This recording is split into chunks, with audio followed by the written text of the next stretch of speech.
பூரி ஜெகநாதர் கோயிலோட கோபுரம் நிழல் படுவதில்லை.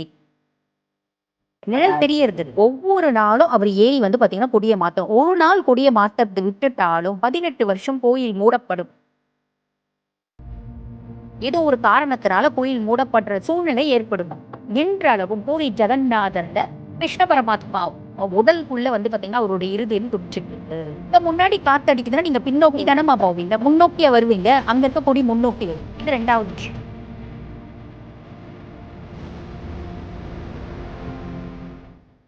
பூரி ஜெகநாதர் கோவிலுக்கு நிறைய பேர் போயிருப்பீங்க.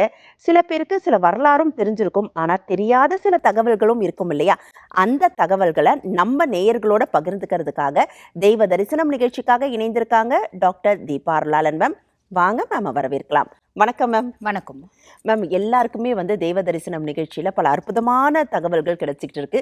குறிப்பா ஒரு கோவிலுக்கு போகிறதுக்கு முன்னாடி அந்த கோவிலுடைய சிறப்பு என்ன, நம்ம போனா அங்க அந்த தெய்வங்களை எப்படி வழிபடணும், நம்ம என்ன மாதிரியான பிரார்த்தனை செய்யலாம் அப்படிங்கிற தகவல்கள் கிடைக்கும் பொழுது ஒரு முழுமையான தெய்வீக அனுபவம் அந்த கோவிலுக்கு போகும்போது நமக்கு கிடைக்குது. அந்த வகையில இன்றைக்கு நம்ம பூரி ஜெகநாதர் கோவில் பத்தி பேசலாம் மேம். பூரி ஜெகநாதர் கோவிலுடைய அந்த சமையல் எல்லாருக்கும் பிரசித்தமான ஒரு விஷயம், எல்லாருக்கும் தெரிந்தது. ஆனா ஒரு சில தல வரலாறு இருக்கு இல்லையா? அது நம்ம தோண்டி தோண்டி ஒரு ரிசர்ச் பண்ணும்போதோ நிறைய புத்தகங்கள் படிக்கும்போது தான் தெரியுது. அப்படி பூரி ஜெகநாதர் கோவிலுக்கு இருக்கக்கூடிய வரலாறு என்ன? கண்டிப்பாமா. பொதுவா பாருங்க, இந்த பூரி ஜெகநாதர் கோயிலும் பல மர்மங்கள் நிறைந்தது அப்படின்னு தான் சொல்லணும். விஷயம் என்ன அப்படின்னா, அது மர்மம்னு சொல்லலாம், அருமையான கட்டிடக்கலை அப்படின்னு சொல்லலாம். பூரி ஜெகநாதர் கோயிலினோட கோபுரம் நிழல் படுவதில்லை, நிழல் தெரியறது இல்ல. நிழல் படாது. அப்படி பாத்தீங்கன்னா கட்டிடக்கலை அப்படின்னு சொல்லலாம். அந்த காலத்துல எப்படி பண்ணி இருப்பாங்க? இப்போ அட்வான்ஸ்டு டெக்னாலஜி இருக்குது, ஆர்கிடெக்சர் இருக்குது, அது இருக்குது, இது இருக்குது. அந்த காலத்தில் எப்படி இது நடந்திருக்கும்? இன்றளவும் அது புரியாத புதிர். நிறைய மக்கள் என்ன சொல்கிறாங்க அப்படின்னா, பகவான் கிருஷ்ணனோட கடாட்சத்தினால, அருள்னால அந்த கோபுரத்தினோட நிழல் பார்த்தீங்கன்னா தரையில் விழறதில்லை அப்படிங்கிற நம்பிக்கை மக்களிடையே இருக்குது. சரிங்களா? இது விஷயம் அப்படின்னு சொல்லலாம். அவிழ்க்கப்படாத முடிச்சு. எந்த கட்டிடக்கலை என்ன பேசிஸ்ல இவங்க பண்ணியிருப்பாங்க? நிறைய பேர் அது ரிசர்ச் கண்டக்ட் பண்ணிட்டே இருக்காங்க. ஒரு நேரத்துல இல்ல ஒரு நேரம் நிழல் விழணும் அப்படின்ற ஒரு தாத்பரியம் இருக்கு, அங்க விழறதே இல்லை. இது விஷயம். ஏன்னா காலநிலை மாற்றங்கள் அப்படிங்கிறது ஒவ்வொரு 6 மாதத்துக்கும் நிகழுது இல்லையா? நிகழுது. அந்த ஏதோ ஒரு நேரத்துல காலத்துல அந்த நிழல் விழணும். ஆனா இது வரைக்கும் எந்த நேரத்திலயும் எந்த காலத்திலயும் நிழல் விழறது இல்ல. ஆமா, இது விஷயம். 2வது விஷயம், நம்ம காத்தடிக்குது அப்படின்னா, நம்ம காத்து இப்படி அடிக்குதுன்னா இப்படிதான் ஆப்போசிட்டா பறக்கும். அந்த இடத்துல பாத்தீங்கன்னா காத்து அடிக்கிற சைடே கொடி பறக்குது அப்படின்னு சொல்லலாம். அங்க இருக்கிற கொடியே அதுக்கு சான்று. பாத்தீங்கன்னா உங்க முன்னாடி காத்து அடிக்குதுன்னா நீங்க பின்னோக்கி தானமா போவீங்க, முன்னோக்கிய வருவீங்க. அங்க இருக்க கொடி முன்னோக்கி வரும். இது 2வது விஷயம். 3வது விஷயம் என்ன அப்படின்னா, ஒவ்வொரு நாளும் அந்த கோயில்ல இருக்க பூஜாரி அந்த கோபுரத்து மேல ஏறி கொடியை மாத்தணும். ஒரு நாளுமே. ஆமா. ஏறக்குறைய 213 அடி உயர கோபுரம். நம்ம திருவண்ணாமலை கோபுரத்தை விட 4 அடி உயரம் கம்மி அப்படின்னு வச்சுக்கோங்களேன். 217 அடி இங்க கிருஷ்ணதேவராயர் கட்டின கோபுரம். அங்க 213 அடி கோபுரம். ஒவ்வொரு நாளும் அவர் ஏறி பாத்தீங்கன்னா கொடியை மாத்தணும். ஒரு நாள் கொடியை மாத்துறது விட்டுட்டாலும் 18 வருஷம் கோயில் மூடப்படும் அப்படின்ற ஒரு விஷயம் இருக்கு.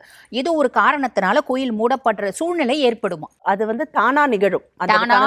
நம்ம அது எதுவும் பண்ண முடியாது, நம்மளால தடுக்க முடியாது அப்படின்னு ஒரு குறிப்பு இருக்கு. அதனால தினம்தோறும் கொடியை மாத்துறாங்க. மழை புயல் அப்படிங்கறதெல்லாம் ஒடிசா சந்திச்சிட்டு தான் இருக்கு. ஆனாலும் தினம்தோறும் அந்த கொடி மாற்றப்படுது. இப்படி ஒரு விஷயம். இது பாத்தீங்கன்னா இதெல்லாம் சாத்தியமா? சாத்தியம் ரொம்ப கஷ்டம். ஏமா 213 அடி டெய்லி ஏறி மாத்துறாங்க அப்படின்னா கரணம் தப்பனா மரணம். அந்த கால ஸ்லிப் ஆச்சுன்னா விழுந்தாங்கன்னா என்ன ஆகும்? அவங்க எந்த விதமான ஒரு பாதுகாப்பும் வச்சு போறதுல. நீங்க அது சமூக வலைத்தளத்துல பாத்தீங்கன்னா அப்படியே ஏறுவாரு பூச்சாரி, போய் எடுப்பாங்க கொடியை. அந்த கொடியை பாத்தீங்கன்னா மாத்துவாங்க. இது ஒரு விஷயமா. அடுத்த விஷயம், இங்க பாத்தீங்கன்னா மதியம் விருந்து தடபுடலா இருக்கும் நம்மளுக்கு பூரி ஜெகநாதருக்கு. அது எப்படி அப்படின்னா ஒரு தாத்பரியம் இருக்கு. காலையில கிருஷ்ண பரமாத்மா பாத்தீங்கன்னா ராமேஸ்வரம் போறாராம். அங்க இருந்துட்டு மதியானம் ஆனா பூரி ஜெகநாதர் ஆலயத்துக்கு வந்துடுறாராம் விருந்து சாப்பிட்றதுக்கு. இப்படி ஒரு தாத்பரியம் இருக்கதான் செய்யுது. அப்ப அங்கத்திய கலாச்சாரம் என்ன அப்படின்னா, மண் பானைகளை வைத்துதான் சமையல் அப்படின்றது செய்யறாங்க. 7 அடுக்கு பானை. ஒரு பானையெல்லாம் வச்சு செய்யறது இல்லம்மா. 7 அடுக்கு. நாங்கெல்லாம் 7 அடுக்கு வச்சுதான் செய்வோம். அந்த மாதிரி 7 அடுக்கு பானை வச்சு சமைக்கிறாங்க அப்படின் போது முதல்ல எதுமா வேவும்? கீழே இருக்கிறது வேவும். ஆனா இங்க அப்படி இருக்காது. முதல்ல மேல இருக்கிறது வேவுமா, கீழே இருக்கிறது கடைசியா வேவுமா. இது என்ன மேம் ஆச்சரியம்? இது விஞ்ஞானத்துக்கும் அப்பாற்பட்ட ஒரு அதிசயம். அங்க இன்றளவும் நிகழக்கூடிய ஒரு அதிசயம். இது நம்ம போறவங்களே பார்க்கலாம் இல்லையா? போறவங்களே பார்க்கலாம். அதுக்கும் மேல வந்து பாத்தீங்கன்னா ரொம்ப எளிமையா சொல்லணும் அப்படின்னா அங்க வெளியே கடலினோட சீற்றம் பயங்கரமா கேட்குமா.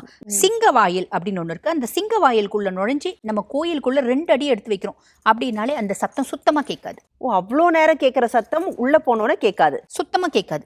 திருப்பி ஒரு அடி தான் இருக்கு வெளியே எடுத்து வைக்கும்போது, வெளியே எடுத்து வைக்கிறோம், ஒரு அடி உள்ள கேட்கறதுல ஒரு அடி வெளியே வெளியில கேக்குது. கேட்குது. அந்த அளவுக்கு சத்தம் கேட்குது. அப்படியே கடல் அலைகள் சீருது.